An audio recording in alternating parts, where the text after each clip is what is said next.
দেখি প্রথম চিত্র দেখছি আমরা মাদার তেরেসার, যিনি আর্তমানবতার সেবায় আজীবন কাটিয়ে দিয়েছেন।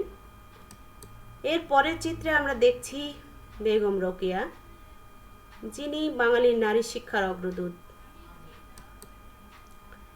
এর পরের ছবিতে দেখছি আগামী প্রজন্মের কয়েকজন নারী শিক্ষার্থী কর্মরত অবস্থায়। তো শিক্ষার্থী বন্ধুরা, এই তিনটি চিত্র দেখে তোমরা কি আন্দাজ করতে পারছো যে আমরা কি পড়তে যাচ্ছি? চিত্রগুলো দেখে কি বুঝতে পারলে তোমরা? তো চলো দেখি আমরা কি পড়তে চাই আজকে। নারী নারী কবিতাটি আমরা আজকে পড়ব, যেটা লিখেছেন কাজী নজরুল ইসলাম। তো শিক্ষার্থী বন্ধুরা, তোমরা এখান থেকে কবি পরিচিতি বলতে পারবে, কবিতাটি শুদ্ধরূপে আবৃত্তি করতে পারবে, নতুন শব্দের অর্থ বলতে পারবে, মানব সভ্যতায় নারীর অবদানের কথা উল্লেখ করতে পারবে। তো শিক্ষার্থী বন্ধুরা, চলো প্রথমেই আমরা কবি সম্পর্কে জেনে নেই। তো কবি কাজী নজরুল ইসলাম 1899 খ্রিস্টাব্দে 24শে মে পশ্চিমবঙ্গের বর্ধমান জেলার চুরুলিয়া গ্রামে জন্মগ্রহণ করেছেন। তিনি 10ম শ্রেণীর ছাত্র থাকা অবস্থায়, অর্থাৎ যখন তিনি 10ম শ্রেণীতে পড়াশোনা করতেন, তখন তিনি প্রথম মহাযুদ্ধ শুরু হলে বাঙালি পল্টনে 1917 সালে যোগদান করেছিলেন। তিনি বাংলাদেশের জাতীয় কবি ও বিদ্রোহী কবি। তো এখানে বিদ্রোহী কবি, কাজী নজরুল ইসলামকে কেন বিদ্রোহী কবি বলা হয়?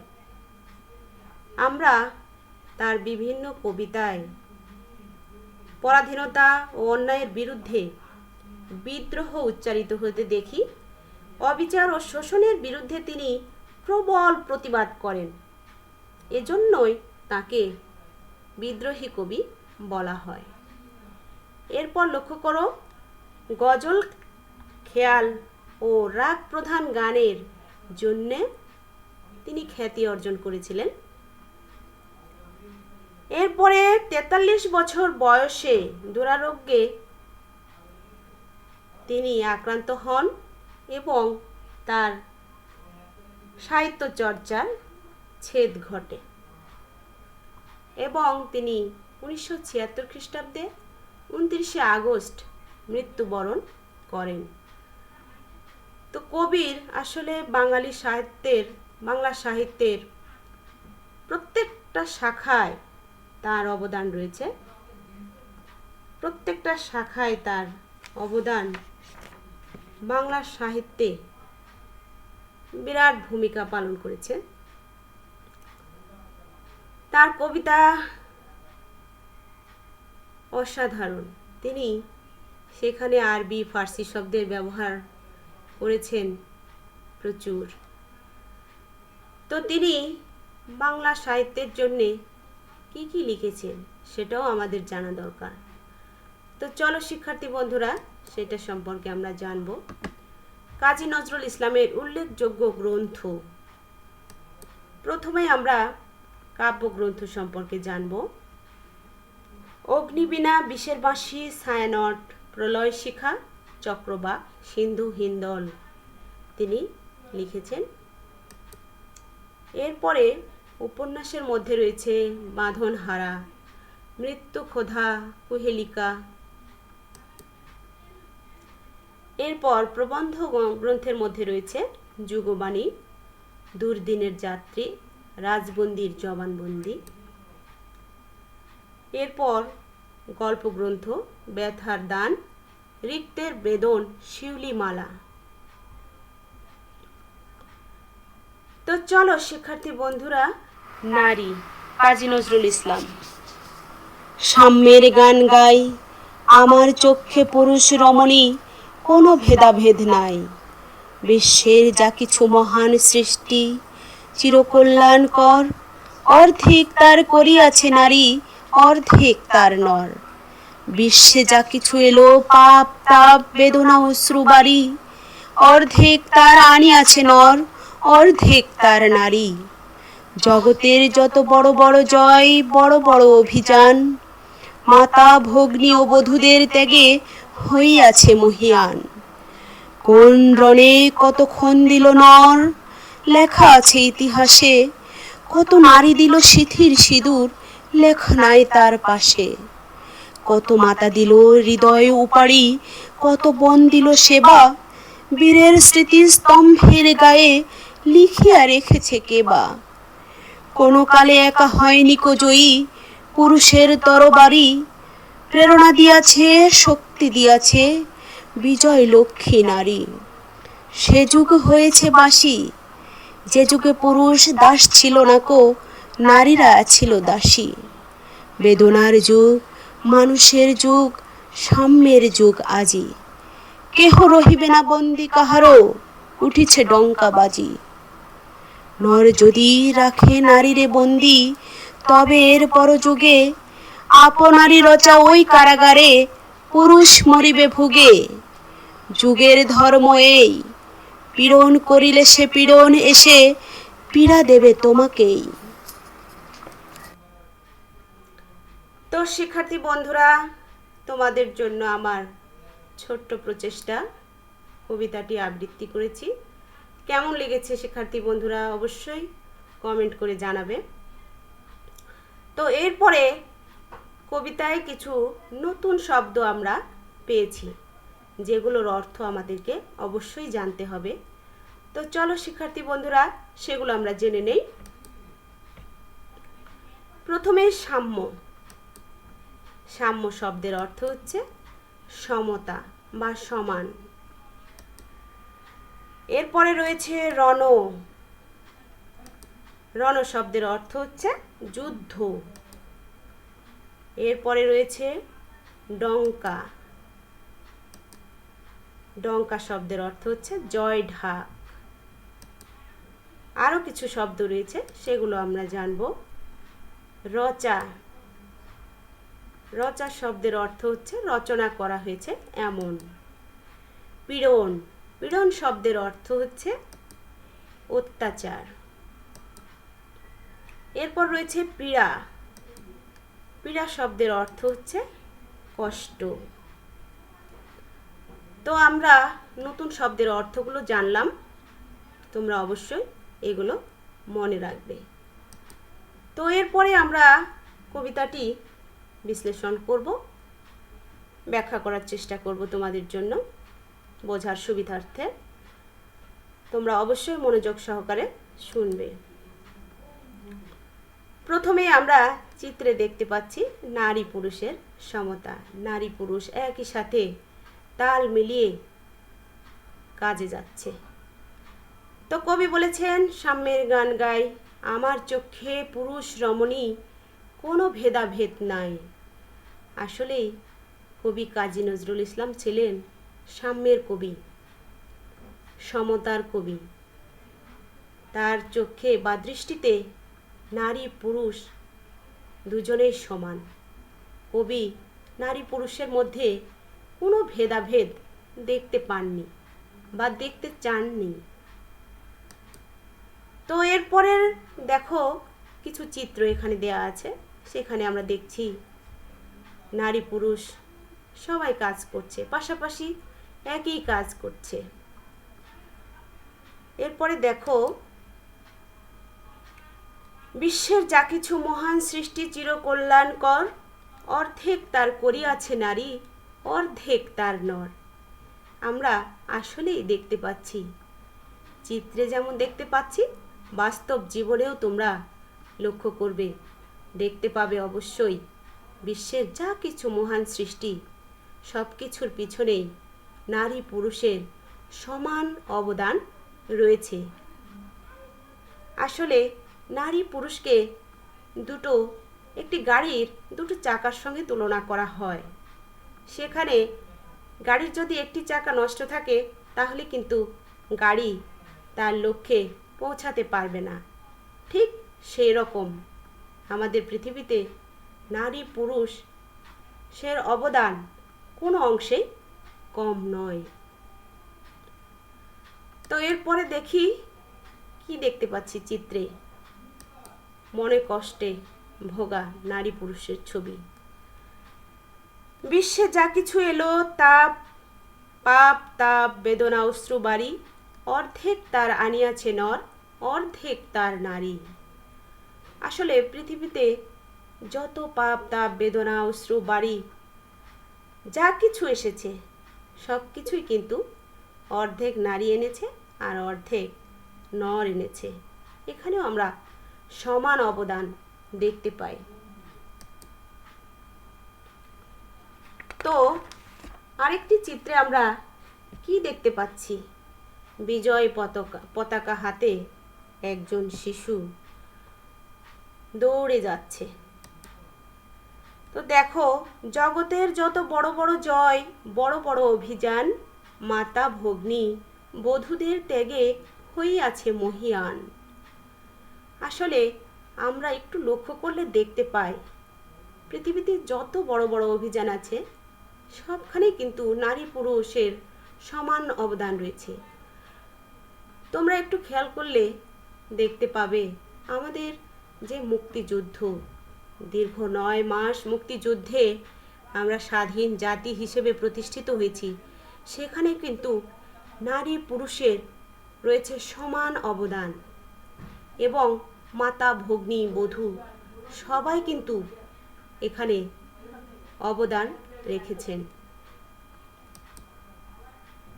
এরপরে আমরা দেখতে পাচ্ছি যুদ্ধের ছবি, নারীর ছবি।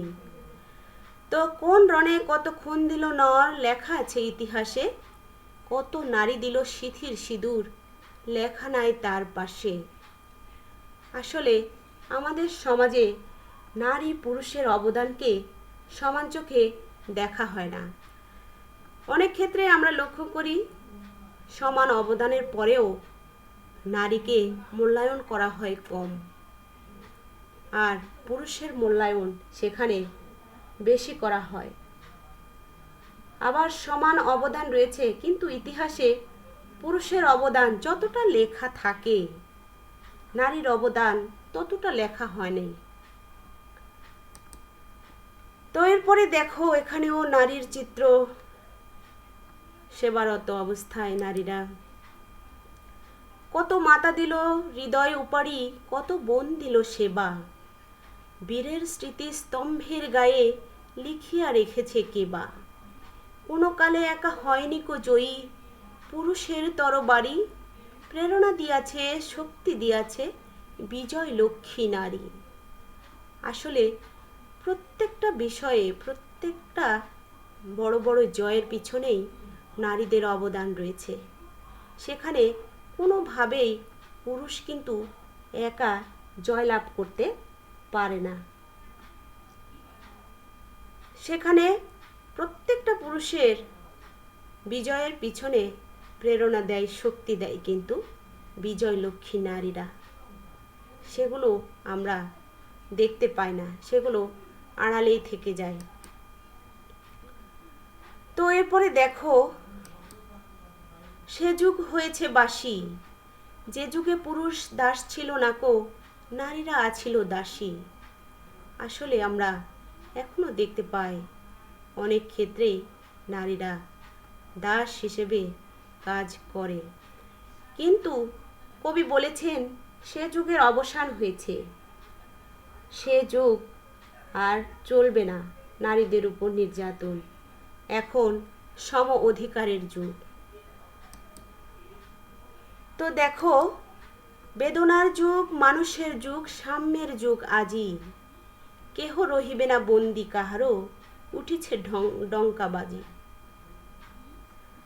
তো এখানে সমতার যুগ, নারী পুরুষ পাশাপাশি কাজ করছে। আসলে সেই দাসত্বের যুগ শেষ হয়েছে, অবসান ঘটেছে।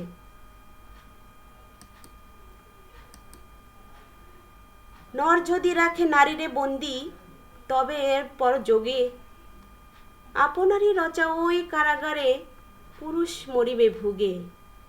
যুগের ধর্ম এই, পীড়ন করিলে সে পীড়ন এসে পীড়া দেবে তোমাকেই।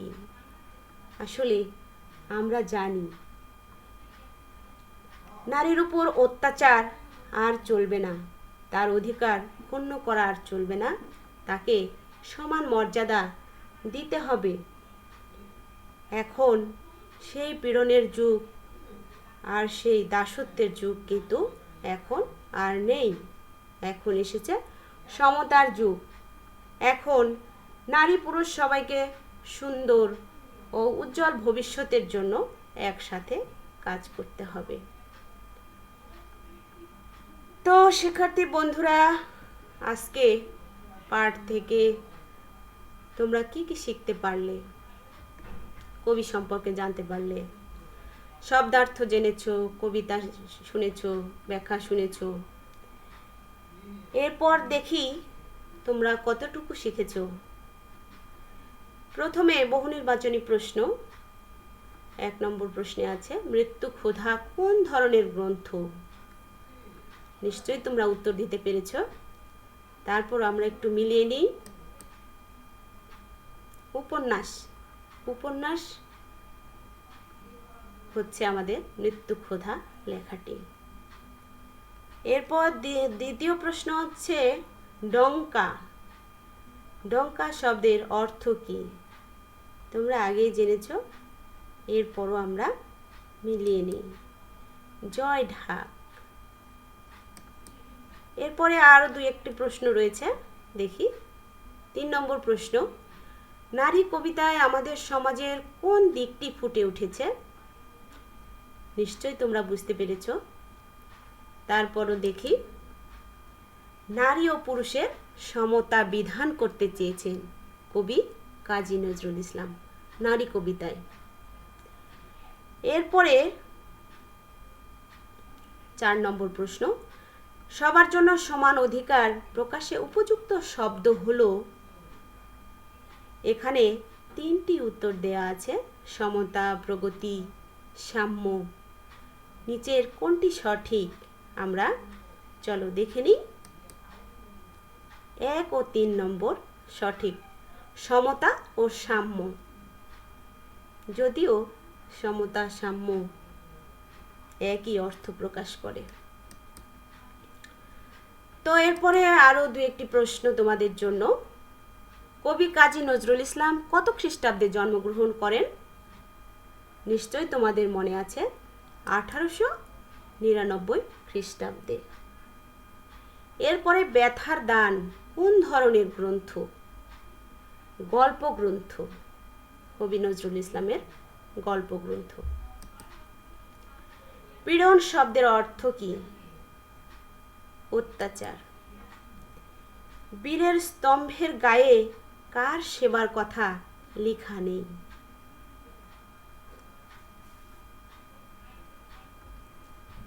নিশ্চয়ই তোমরা বলতে পেরেছ।